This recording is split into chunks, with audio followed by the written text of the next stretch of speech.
Bonsoir à tous, bonsoir à toutes, mais quelle souffrance de voir un Real Madrid sans Karim Benzema et sans Vinicius et sans idée, avec des erreurs dans la défense, avec un Mariano qui sert à rien, avec des milieux de terrain qui sont sous pression tout le temps, qui n'arrivent pas à se dégager du pressing. C'était vraiment difficile à regarder. En tant que fan du Real Madrid, ça me fait peur parce que City vont arriver dans un style de jeu très similaire que la Real Sociedad, mais avec des joueurs individuellement beaucoup plus forts. Et là, ça me fait vraiment peur. On en parle, let's go.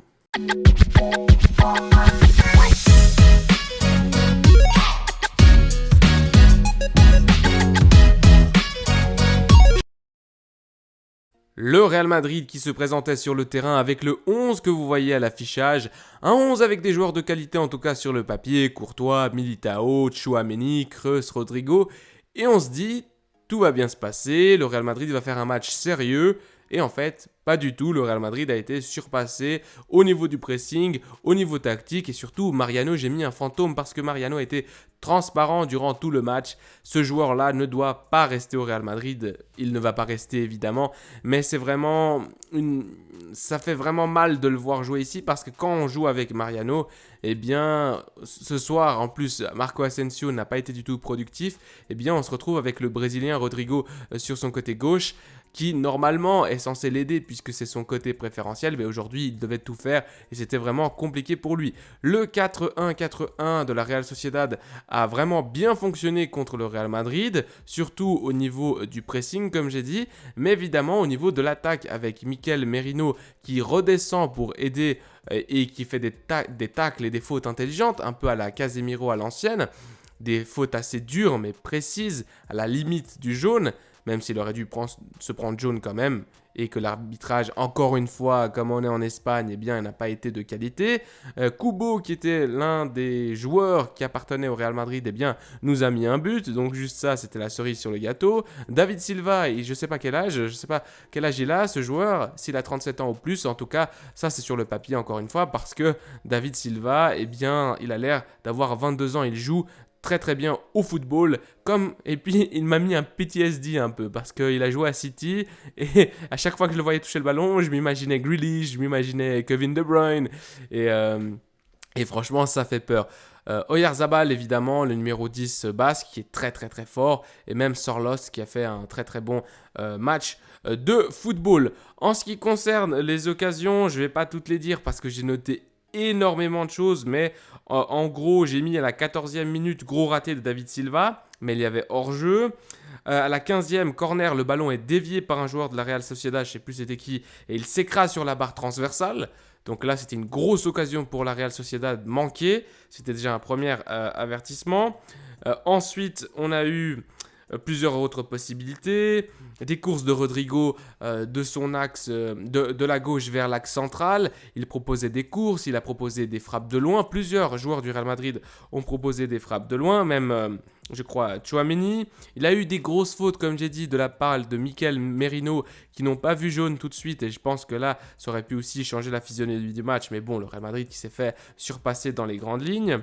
Et à la 47e, but de Take Kubo sur une erreur de Militao, une erreur grossière de Militao qui en fait, eh bien, il essaye de redonner le ballon à Courtois et au lieu de, comme il est en retard, Kubo s'anticipe bien et il va réussir à chipper le ballon et la mettre au fond.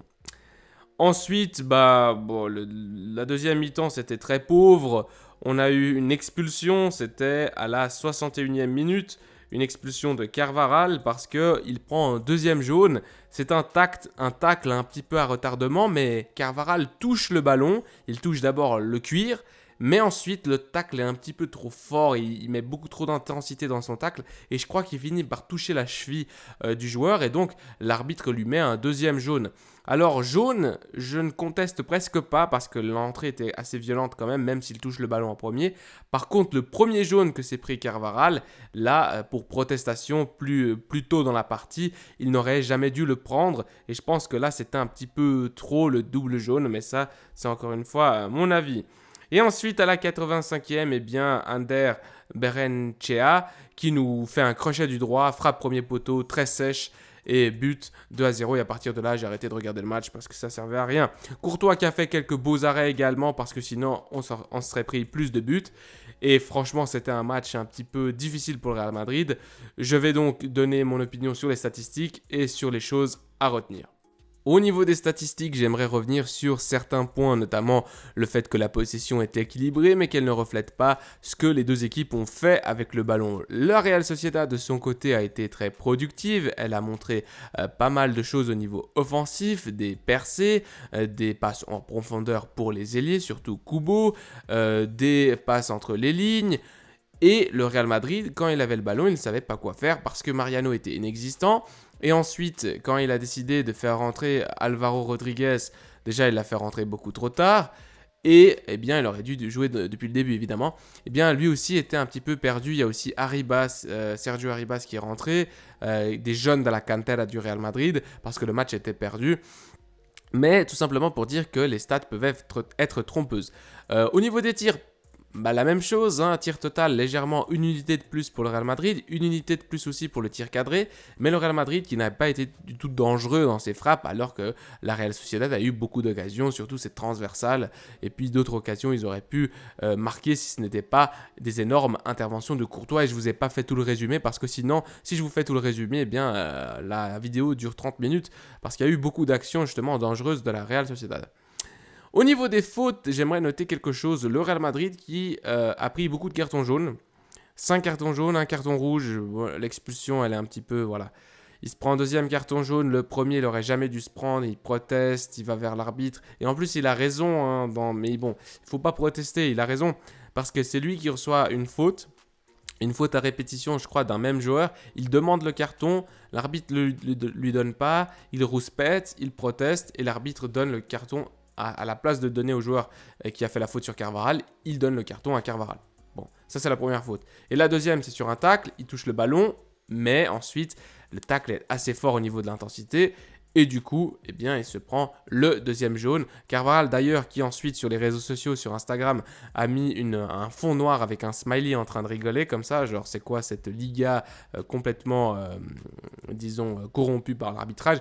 Moi, je ne pense pas que c'est de la corruption par l'arbitrage. L'arbitrage est mauvais en Espagne, en ligne générale. Mais... c'est vrai qu'on a souffert et surtout on a donné le premier but, évidemment, le but de Kubo qui est sur une défaillance de Militao qui donne en retrait pour Courtois et qui laisse tout simplement Kubo marquer le but.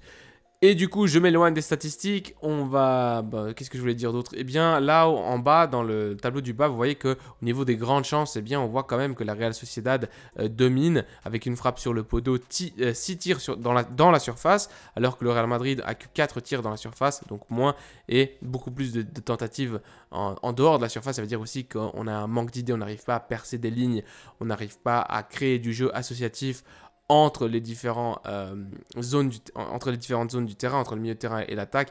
Pas de transition offensive rapide ni construite au niveau du Real Madrid.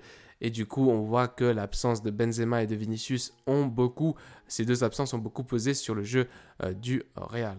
En ce qui concerne les joueurs qui se sont démarqués durant la rencontre, j'ai noté 3 joueurs du côté de la Real Sociedad et un joueur, mais plutôt négativement, du côté du Real Madrid. Du côté de la Real, on voit d'abord Mikel, comment il s'appelle, Oyarzabal, qui a été très très fort, qui était sur son côté gauche, qui était ailier gauche, mais qui est presque un milieu, qui est vraiment ce numéro 10, d'ailleurs, comme il le porte sur son dos, qui vient rentrer dans l'axe, qui vient combiner avec David Silva, qui vient apporter non seulement par sa qualité technique avec le ballon au pied, mais par sa vision de jeu. On a vraiment 2 joueurs ici, Oyarzabal et David Silva, qui ont construit le jeu de la Real Sociedad. Ensuite, comment il s'appelle, Alexander Sorloth, eh bien, ce joueur-là qui était l'attaquant de pointe, qui était aussi très pertinent avec des courses dans la profondeur, des appels entre les lignes, quelque chose que nous, on n'avait pas du côté du Real Madrid sans Benzema, avec un Mariano vraiment très pauvre. Ensuite, Kubo, il a marqué, il a failli ne pas fêter, finalement, il a fêté. C'est pour dire, c'est un joueur qui aurait pu être de notre côté et qui aurait sûrement eu du temps de jeu avec par exemple aujourd'hui la blessure, enfin la suspension de Vini, eh bien on aurait pu avoir un Rodrigo sur la gauche et un Kubo sur la droite. Eh bien là c'est la Real Sociedad qui en profite. Il a beaucoup de talent, ce joueur il est très intelligent, il est assez rapide, il lui manque un peu de physique peut-être au duel. J'ai noté que parfois il arrivait à passer l'épaule de son défenseur direct, mais ensuite il se faisait reprendre au niveau physique. Mais très intéressant hein, dans la combinaison avec David Silva, avec Oyarzabal, des centres à rater en retrait, des espèces de passes de la mort. On a eu beaucoup, on a eu Courtois qui a fait beaucoup d'arrêts salvateurs, sinon le Real Madrid aurait subi de par la créativité des joueurs comme Silva, comme Kubo, comme Oyarzabal. Et du côté du Real Madrid, eh bien c'est malheureux, mais Militao aujourd'hui était sorti de son match, je ne sais pas pourquoi. Il a eu 2-3 occasions de la tête, offensivement sur corner pour marquer. Et une est passée à côté, je crois une au-dessus. Et à partir de ce moment-là, eh bien, il regardait la caméra, il cherchait la caméra, il cherchait ses coéquipiers, il faisait ses coéquipiers, il faisait Et quand tu fais ça, ça veut dire que tu es en train de penser plutôt à est-ce que j'ai marqué ou pas, et pas à revenir en défense, te placer pour aider l'équipe. Et il était fâché, il était frustré aujourd'hui, Militao. Je ne sais pas pourquoi. Mais en tout cas, c'était pas le Militao concentré qu'il nous faut et qu'il nous faudra contre City. Sur la passe, bien, il n'a pas beaucoup de chance, c'est-à-dire qu'il y a Mikel Oyarzabal, je crois justement, oui, c'est parce que c'est du côté gauche, donc c'est Mikel Oyarzabal qui presse très très fort, très très haut, et puis du coup la pression, le rythme qui a été un problème dans ce match-là du côté du Real Madrid, et Militao qui se retourne, qui glisse et qui, au lieu de faire une bonne passe en retrait dans les pieds pour Courtois, il la met un peu trop excentrée, et là Kubo qui s'anticipe et qui marque. Aujourd'hui Militao pour moi qui n'a pas été très bon, mais évidemment Mariano je vais pas en parler hein. Mais aussi Asensio qui a été éteint au niveau du milieu de terrain. Tchouaméni a fait un bon match, j'ai trouvé. Tchouaméni était bon à la récupération, était bon dans les duels, était bon dans même quand il était pressé, au bout d'un moment il nous a sorti une talonnade pour Kreus je crois, pour sortir de la pression. Donc à part Tchouaméni, tous les autres je les ai trouvés très moyens, évidemment Carvajal qui s'est fait expulser, bref. Voilà. Comme d'habitude, on va finir les vidéos de Mister Merengue avec le carnet de Mister Merengue, avec des points qui pour moi sont importants durant cette partie que j'ai notés, qui ont effectivement été un tournant, ou en tout cas qui ont été importants. Le premier point, Mariano, on ne peut pas jouer dès le début à 10 contre 11. Mariano est complètement inutile, il est hors de forme, et puis l'équipe n'a tellement pas l'habitude de jouer avec lui que c'était très difficile de le trouver. Benzema est ce joueur, un numéro 9 qui est également un pivot, mais un pivot offensif qui vient vers la ligne du milieu de terrain, chercher l'appel, qui vient proposer des solutions. Et là, Mariano qui était collé au gardien, qui faisait des trucs qui n'ont aucun sens. Et des fois, il courait très très fort pour presser, mais genre le gardien, alors que tu sais que le gardien va... Par exemple, si tu presses tout seul dans l'axe et tu vois que tes deux ailiers ne pressent pas, ben, le gardien va tout simplement faire la passe à côté au premier défenseur qu'il trouve. Et toi, tu vas juste te fatiguer. Ce genre de choses-là qui ne rentrent pas dans la tête de quelqu'un qui regarde un match de foot et qui a joué au foot et qui se dit, mais non, tu vas presser quand tout le monde presse ou quand deux joueurs pressent et quand le gardien n'a pas de possibilité d'envoyer le ballon d'un côté ou de l'autre et que là, tu vas le mettre en difficulté. Mariano, plein de choses comme ça. On voit qu'il courait partout, mais en gros, il servait à rien. Deuxième point, Asensio sans Benzema, très très pauvre, également isolé dans son côté droit. Carvajal qui a essayé de monter parfois, mais qui aujourd'hui aussi a également subi pas mal de fautes, qui a été frustré par son premier carton jaune pour protestation, ensuite son deuxième carton jaune évidemment qui va faire débat sur Twitter, etc. Mais bon, pas son match également à Carvajal et qui n'a pas pu aider et combiner avec Asensio, mais Asensio qui évidemment sans Benzema a été un petit peu seul. Ensuite, Militao a perdu la tête, mais ça, je l'ai déjà dit. Militao qui, pour moi, a perdu le sens des réalités sur sa glissade. Et surtout, je l'ai trouvé pas très très bon aujourd'hui, ni à la relance. Militao, il est bon quand tu vois qu'il relance le ballon. Voilà, c'est le premier, le constructeur de jeu du Real Madrid quand il se met en position presque de 6, il lève la tête, des longues transversales, des longues passes. Ça, c'est le Militao quand le Real Madrid domine, quand le Real Madrid est en possession du ballon. Et là, aujourd'hui, c'est un Militao vraiment qui glissait, qui se met... des fois, il se rendait les choses difficiles en se bloquant sur un coin du terrain. C'était vraiment pas ouf. Quatrième point, le Real Madrid ne supporte pas un rythme élevé. Et ça, c'est peut-être le point le plus important. La Real Sociedad qui, dès le début du match, a imposé un rythme de jeu très très élevé avec un pressing très très haut. Et le Real Madrid qui n'a pas réussi à tout simplement faire face à un rythme de jeu élevé.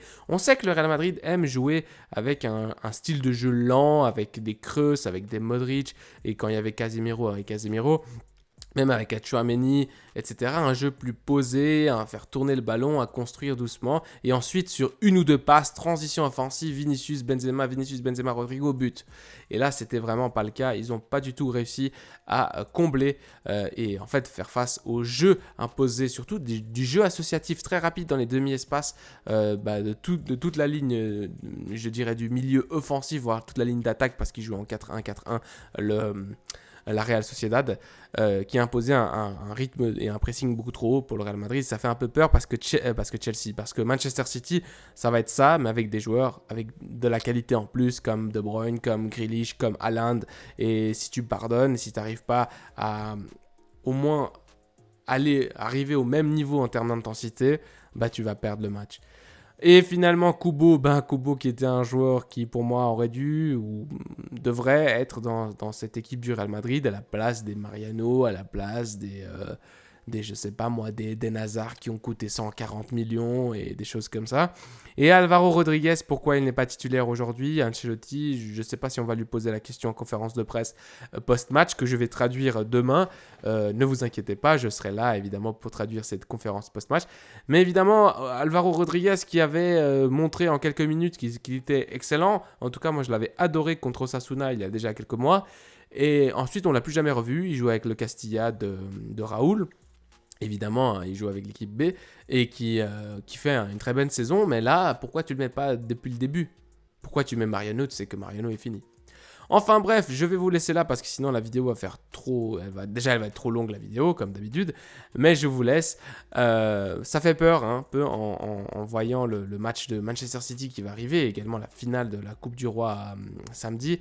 Mais j'espère que le Real Madrid, grâce à Vinicius, grâce à Benzema, grâce peut-être au retour de Modric, avec les pièces importantes, fera et donnera une autre image. À la Madrid, Inadamas, je vous laisse. Prenez soin de vous, des vôtres et de votre famille. Allez, ciao.